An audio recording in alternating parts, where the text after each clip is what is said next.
Hi there, and welcome to the Homestead Education Podcast. Do you have a homestead, farm, or just dream of a rural life? This is a show to help you and your kids grow your own food and grow as a person. I'm your host, Cody Hanner. I'm a homesteader, homeschool mama 6, and small town enthusiast. I was raised by an old school rancher and blessed by the grace of God to have been exposed to so much of what rural life has to offer. Join me every week to talk about homesteading, homeschooling, and growth with a homestead education. Hi, and welcome to this week's episode of the Homestead Education. So last week, I told you guys that there was going to be some new products coming out, and I am so excited about them.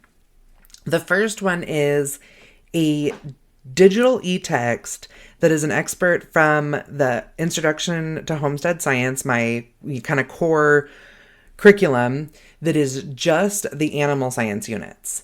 So I know for a lot of people that have been wanting to try the product, but maybe the price is a little out of their range or they weren't sure if they wanted the whole setup, this is a really great option because they can try a few of the units for a much lower price. And for some people, they really just want the animal science units because those sometimes can be the most daunting tasks or, the most daunting endeavors when it comes to homesteading. Everybody wants the animals, but they aren't really sure how to get started with them or how to handle their health and that type of thing. And these units really cover it. I mean, each unit goes over the history, the anatomy, the husbandry, raising the animals, marketing of them, the health of them, and then goes over what that really looks like in a homestead setting. So, it's a really great program, and I'm excited that some people are going to be able to get this into their hands that previously wouldn't have been able to.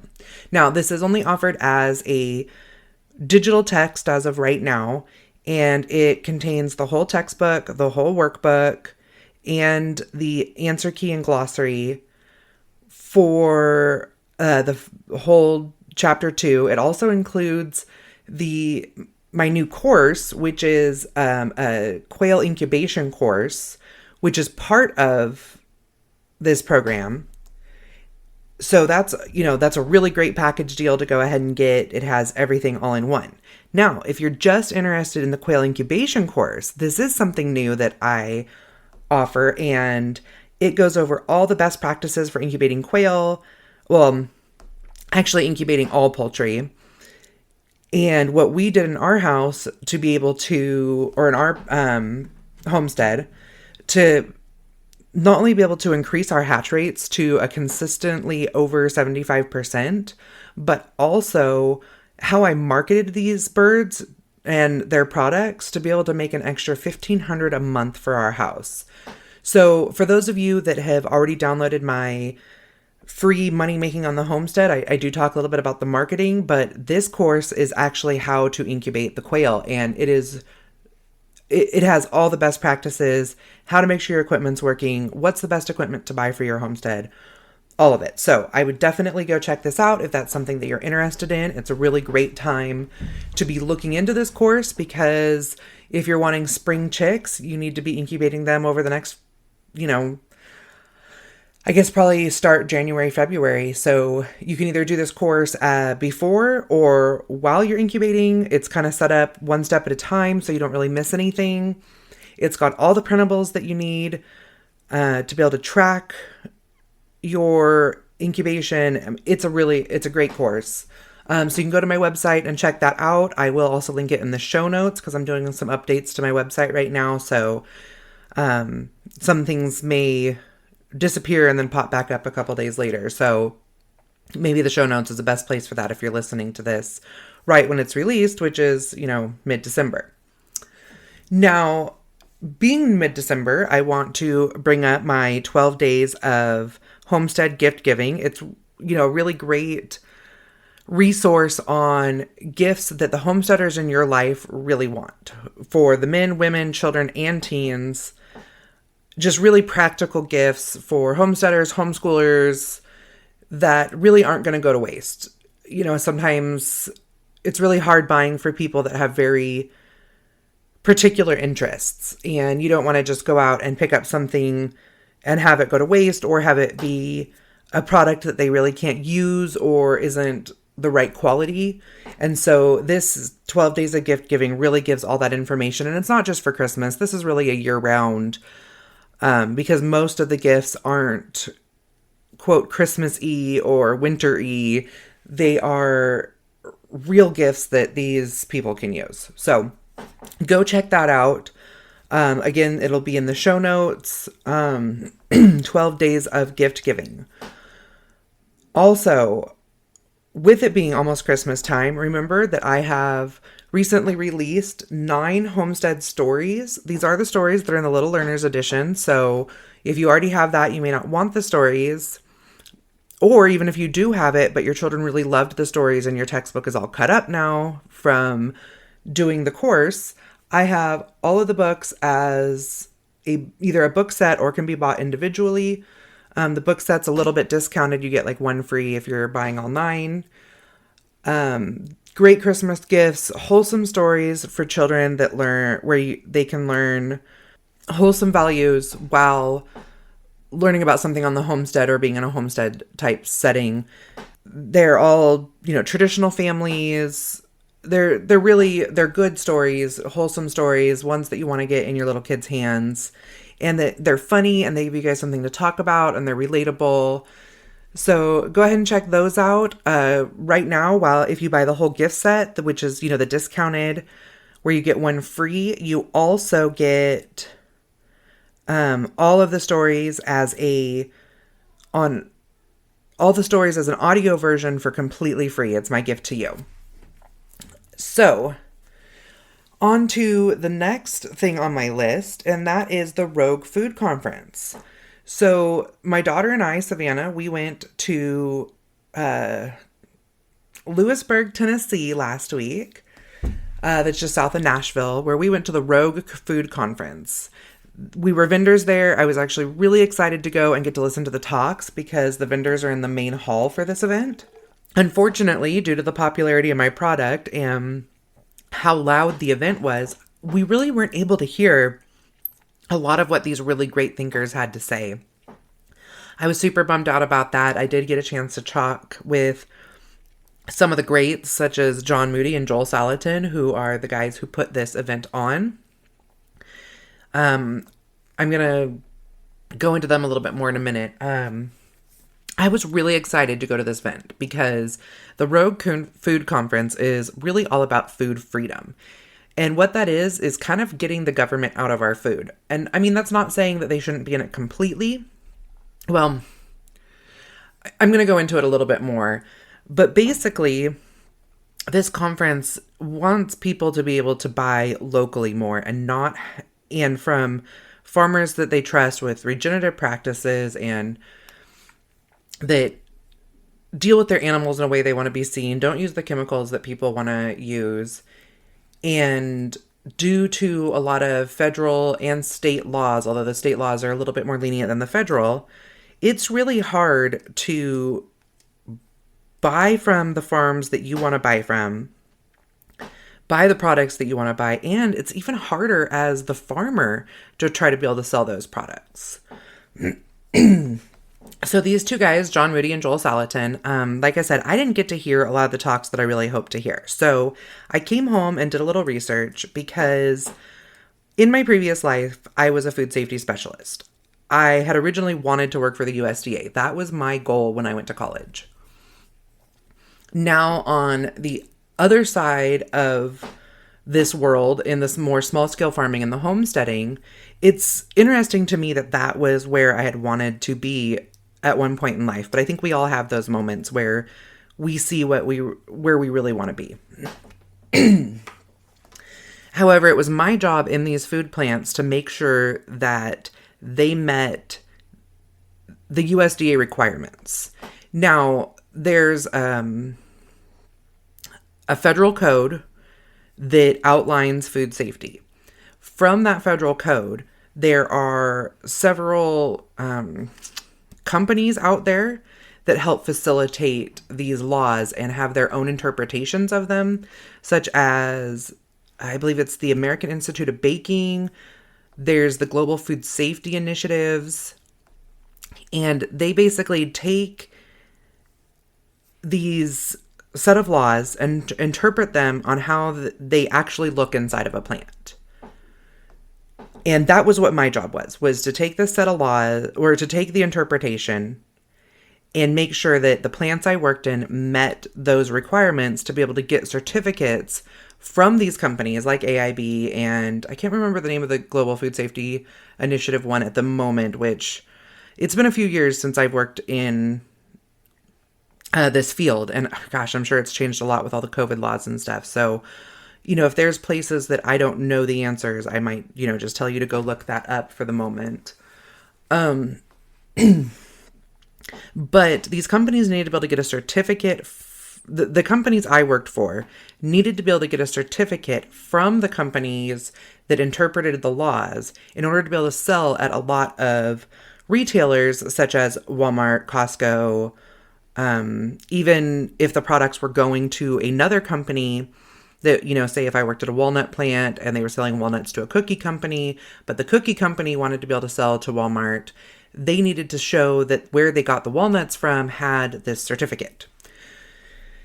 So I do believe that there is some positives to this, because there was a reason these laws were put into place. And a lot of it was because there were not safe practices happening in food plants. And this all really kind of came about between 70 and 100 years ago. Now, with a better understanding of bacteria and how it grows and practices and better equipment and all that type of stuff, I don't want to say the laws don't need to be there. I don't want to say this is a hard topic for me because I was so passionate about food safety and what I did. But I also am very passionate about food freedoms now. And I'm trying to figure out, I guess, where I stand on this. Not that I don't believe in either of them anymore. I believe that there's somewhere in the middle. And I guess in our current political climate where nobody can be in the middle anymore on any of the topics, I find it really hard to even state where I stand or understand where I even personally stand. However, I am a big advocate on education. That is my whole goal with the Homestead education, is to give myself and my followers and listeners the information that they need to be able to make these good choices. And sometimes the middle is the right place. It's just figuring out where in the middle that is. So on to these great thinkers. Like I said, both of them were at the event, and that's John Moody, who he's out of Kentucky, and in his words, he said that he participated in civil disobedience to get the government to change their policies in Kentucky. And he was part of a food group, which these groups, there's, a lot of them in different states, and they're kind of a loophole in the laws. And these loopholes actually, it's where basically everybody has skin in the game as far as the farms and who's buying from these farms. And basically the farms kind of skip the government and just sell directly to the customer, where the customer, like I said, has skin in the game, where they're part of the farm, whether they buy in through consumer supported ag, which is like the CSA boxes that everybody really likes, or if it's like a farm share type program where they pay like a monthly fee to be I don't know if it's an owner of the farm, but basically instead of this food being sold to a customer without the government being involved, it is the food being given to this member of the farm that's paying their monthly membership. So John was a part of one of these programs that actually Kentucky ended up coming in and getting a part of. And there was, I didn't really catch where there was fines or if they just tried to break up the group. I'm not, like I said, I didn't get to hear all the talks, and I came home and tried to do some research really quick to just kind of fill you guys in on what this program is. So the next guy there was Joel Salatin, and he is kind of the homestead guru. He calls himself the lunatic farmer. If you don't know who Joel Salatin is, go look him up. He has a lot of wonderful books. out there. He talks a lot about regenerative farming practices and permaculture, and his family and his business is Polyface Farms in Swoop, Virginia. So he has a book that came out well over a decade ago called Everything I Want to Do is Illegal. You know, he has a lot of really great titles, like one of them is The Wonderful Pigness of Pigs. But these books, I've perused them. I don't have a full grasp of them. One of them sitting by my nightstand. Hopefully I will learn it through osmosis or something along those lines. But Everything I Want to Do is Illegal talks about all these practices of trying to have a better product for ourselves.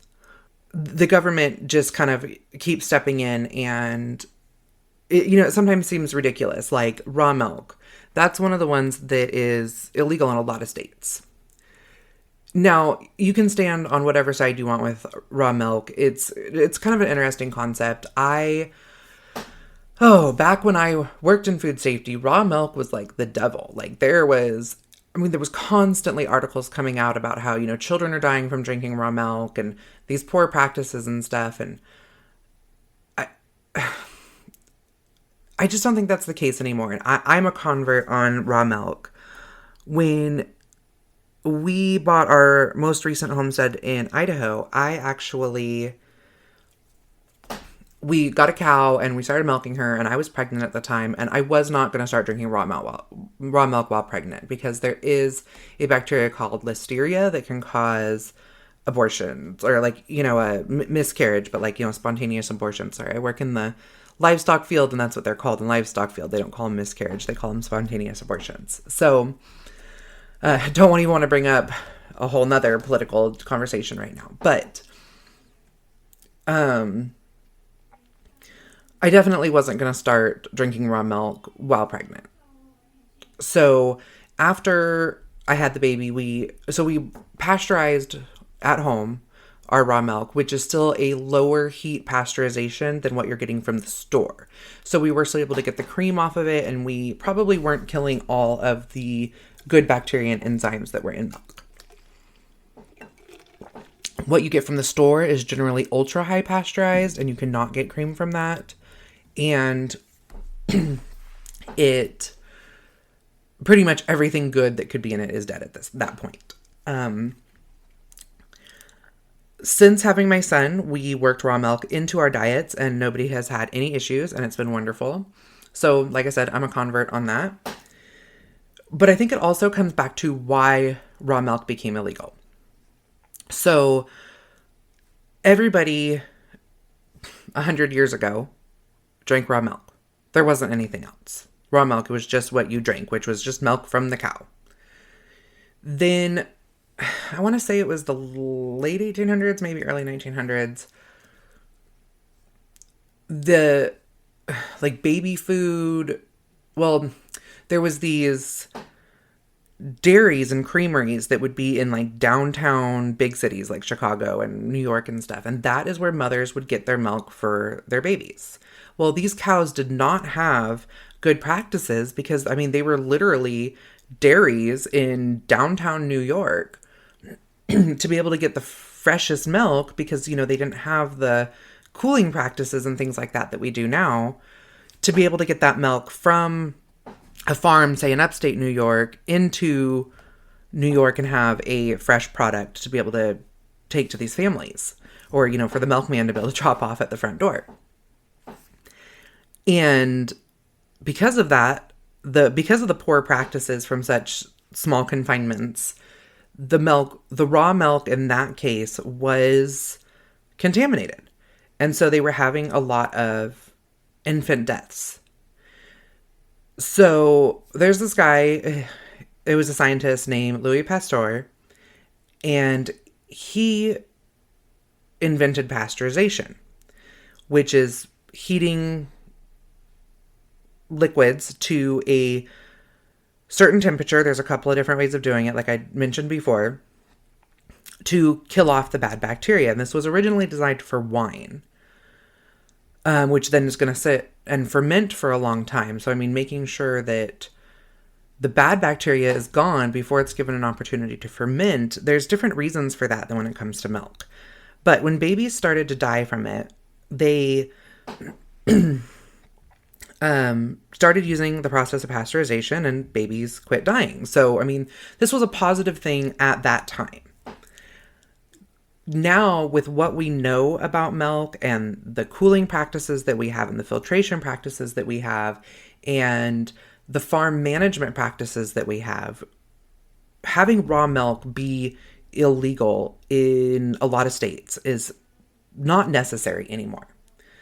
So when I say in a lot of states, so like I live in Idaho, raw milk is legal. In order to sell raw milk, I have somebody from the Idaho Department of Agriculture come to the house, and they take samples of my milk or my cow's milk and test it. And as long as we don't have any bad results, then I can continue selling my raw milk. And I just have to follow certain practices. They don't check my practices unless I have, I think it's 3 bad. Well, you can have like a high bacteria counts, but you can't have any pathogens, which pathogens are the deadly bacterias, where the other bacterias, some of them are really good for you. It's just about the quantity that is in the milk.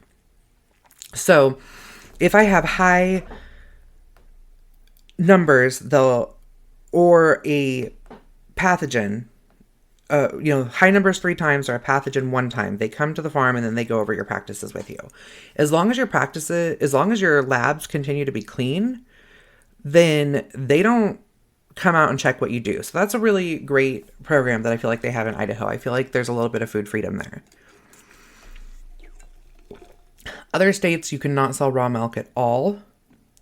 There's just no loopholes. Some of them you can sell as pet milk. Some people respect that. Some people are like, pet milk, wink, wink. Then there's also a cow share program. So in some states, it's kind of a loophole that it's similar to the CSA farm program, where if you own part of the cow by paying a certain amount every month or every week or however they have it set up, then you get milk from your partially shared cow. So that's a little bit of a loophole there that a lot of people take advantage of. So I kind of went down the rabbit trail of milk because I think that's one that people can really understand in a black and white scenario.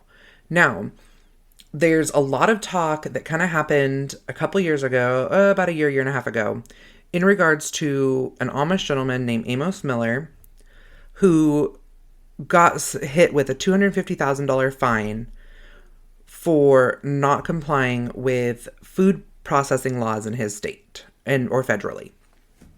So, to kind of put it out there, there are 3 kind of 4-ish different categories on meat laws. So, when I say 4-ish, one of them right off the bat is poultry is not considered meat. It is its own category within the USDA. I mean, obviously poultry is meat, but it has a different category. So we're just going to kind of set that off to the side. The next one is called custom packing. Custom packing is where if you raise a steer and you want to have it butchered and put back in your freezer and you don't want to do that yourself, you take it to a butcher in town, they come to your house and slaughter it. They do the cut and wrap. You get the meat. You're not selling it. It's just for you.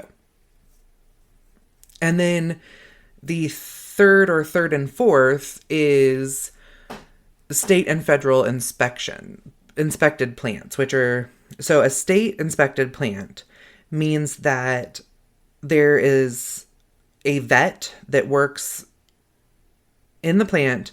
They check the animal, they check the organs, they check the brain, before and after they're slaughtered. It's called antemortem and postmortem inspections.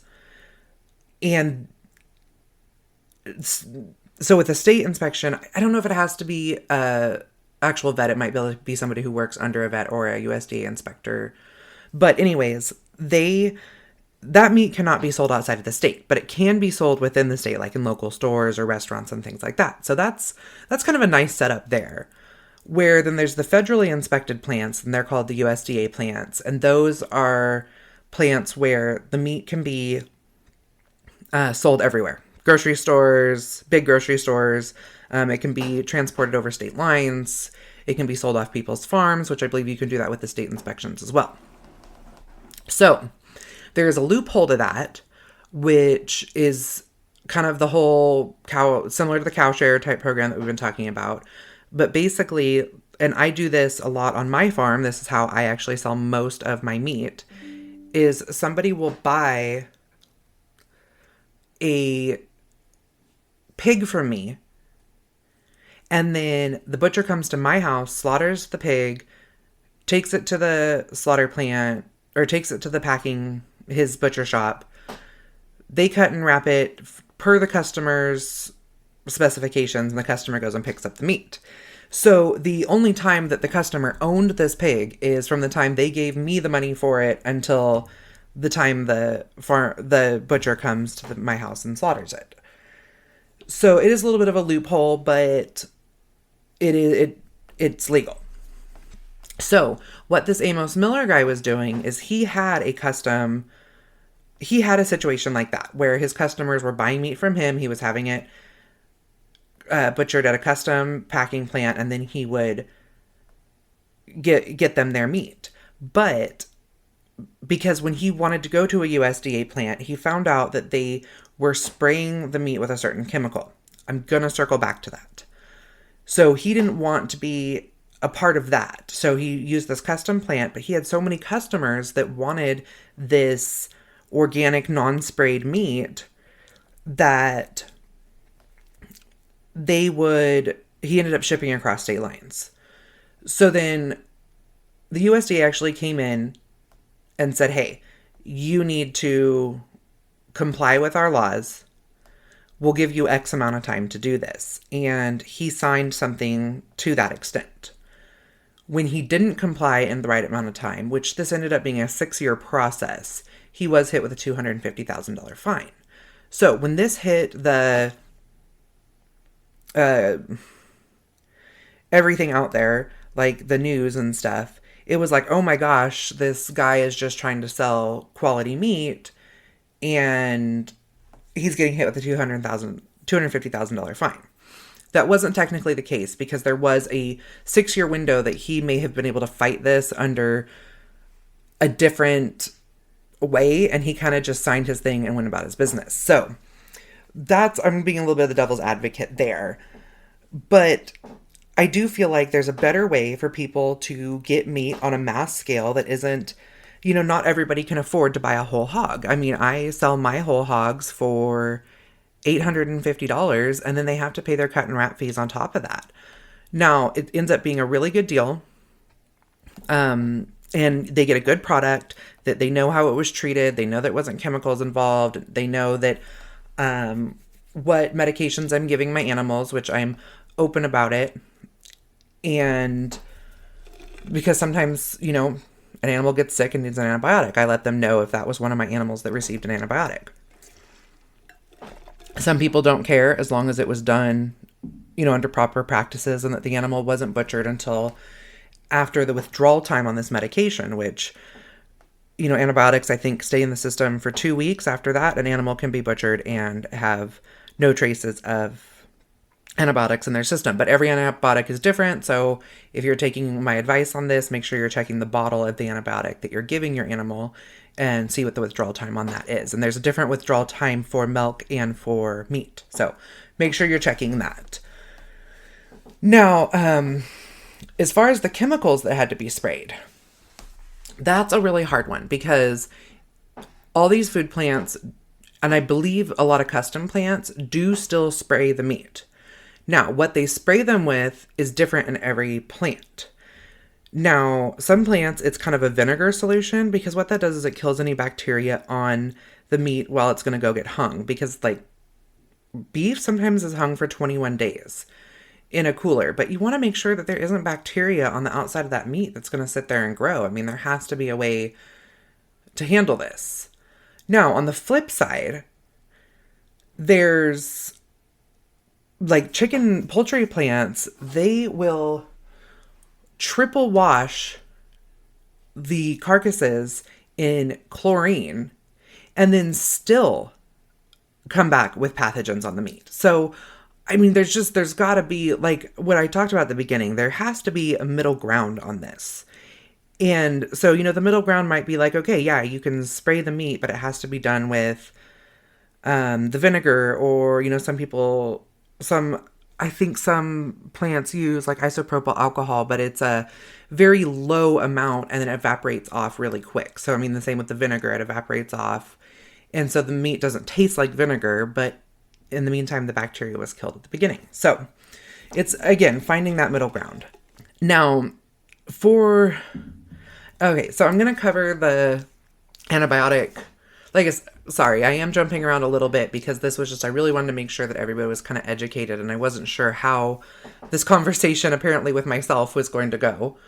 But when we talk about antibiotics, I feel like that was a good time to bring that up after talking about the antibiotics that I use on my animals as needed. So, antibiotic-free organic meat was put into place because some commercial situations were using the antibiotics as part of their feed as a preventative practice to keep them from getting sick. Especially like when, for example, when cows go from the fields to a feedlot, they're really susceptible to respiratory infections. So they would be given these antibiotics just immediately to reduce or prevent these respiratory infections from happening. They could also use antibiotics to help with growth. So this is why they took that out. Now, again, in that devil's advocate place, how else do we help these animals that could be getting respiratory infections when being transferred from the field to the feedlots?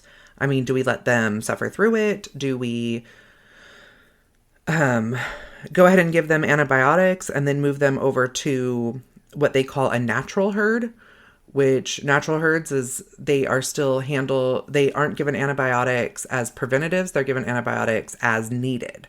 So that's kind of like my pigs, they're considered natural because the only medications they get are as needed, not as preventative. Where, like a full organic would have to be no antibiotics. And that's because I don't know if it's me coming from commercial agriculture, but I also think that there can be a cruelty factor to not taking care of a sick animal. So, I mean, an animal that is labeled as antibiotic free means they never received an antibiotic. So hopefully that means that's because that animal never got sick in its entire life. However, there are cases where in very organic situations, especially in some of the like smaller farms that really want to stick to organic practices, I mean, an animal gets sick and they're giving them like garlic supplements and stuff. And is that preventative enough? Is that going to heal them, or are they allowing an animal to be sick just to maintain their practices? And I think that there's better ways of handling it. I mean, I know of situations where where a larger organic beef operation will have an organic herd, and then if like a steer gets sick, they'll go ahead and give it antibiotics and then wait for the withdrawal time and then, market it as a natural beef rather than an organic beef.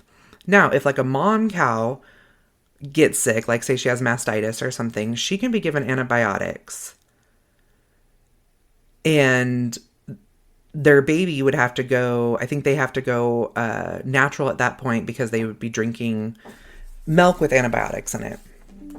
But then that cow, as long as she's not pregnant at the time, I think I know with feed, she only has to be on organic feed, the last trimester of her pregnancy. So I think it's the same with antibiotics. So she's treated with antibiotics for mastitis. Like the next year, she can be the mother of a calf that's going to go into an organic herd again.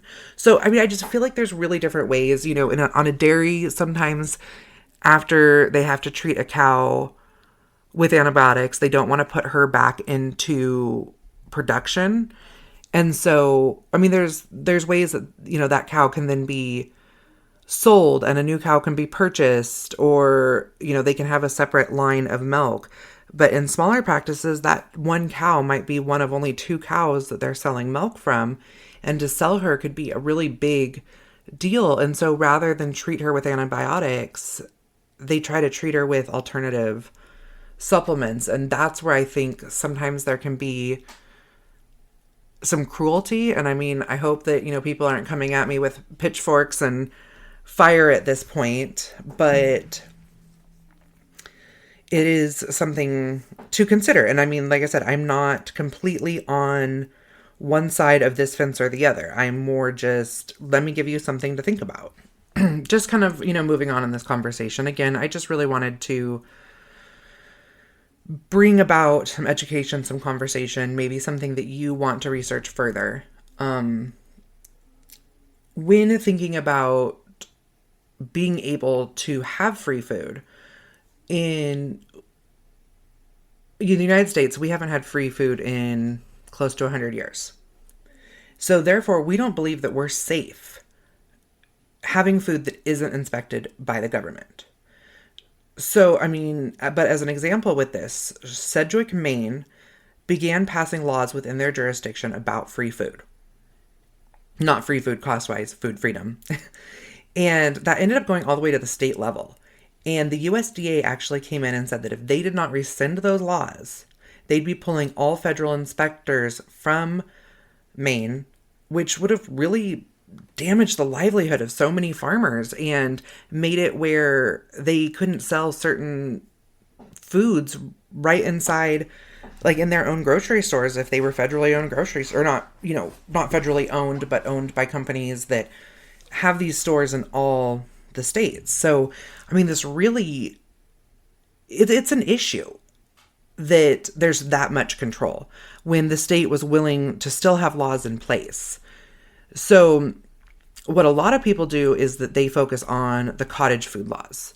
Now, cottage foods are certain foods that don't include milk and meat, and that meet certain other rules about not needing to be refrigerated, that they're shelf stable, they have a certain acid level.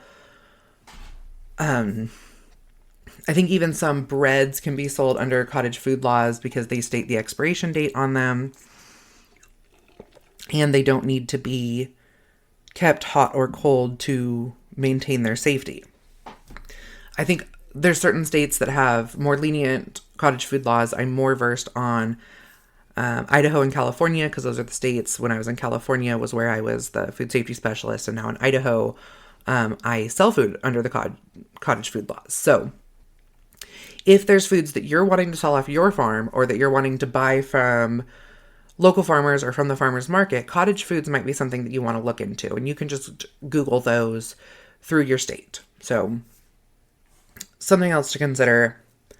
I know that so many of the laws that I was even familiar with have changed due to COVID, but at the same time, COVID is causing people to see how many holes there were in our supply chain, and they really want to shorten that. But in order to shorten that the right way, we need more food freedoms. We need to change some of these laws. Now, the Rogue Food Conference, this group has started talking about being able to help people lobby to change those laws in their areas. Now, lobbying groups are similar to, like, say, the NRA, which is, you know, supporting our Second Amendment rights. The Rogue Food group is interested in helping some people. So if you have something, you know, if you had the government come in and try to, like, you know, shut down your small dairy or something along those lines, and you feel like you've done everything right and you want some advice, reaching out to these guys is a really great place to start. And I'll post, of course, their link in the show notes as well. Now, I don't have any affiliation with this conference other than I was a vendor there and I want to educate you guys more. But I do think that they have something positive.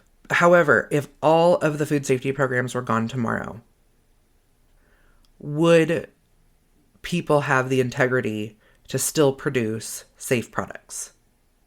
I don't know. I think people would see this as a catastrophe. I think it could be a catastrophe. I think that these laws need to be changed the right way and slowly backed off. And that there's possibly still some situations where the government does still need to be involved.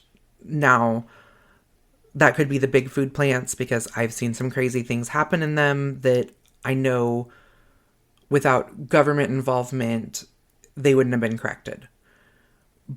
But on a smaller level, I feel like most small farms are not wanting to sell a bad or unsafe product because that falls under their reputation. Now, I'm not saying that someone should die before the USDA is coming in or, state or county inspectors, but I do believe that most farmers are not going to be selling a bad product intentionally. Where the laws fall on that, maybe that's a conversation we should all start having. I hope you gave you guys something to think about this week, and don't forget to keep growing. Well, thank you for joining me today at the Homestead Education, and I hope that I have given you something to think about this week. To help others find me, please comment and leave a review on your favorite podcast player. You can also follow me on Facebook and Instagram at Homemade Revelation. Do you have questions that you'd like answered or just want to say hi? Please email me at hello@thehomesteadeducation.com. Until next time, keep growing!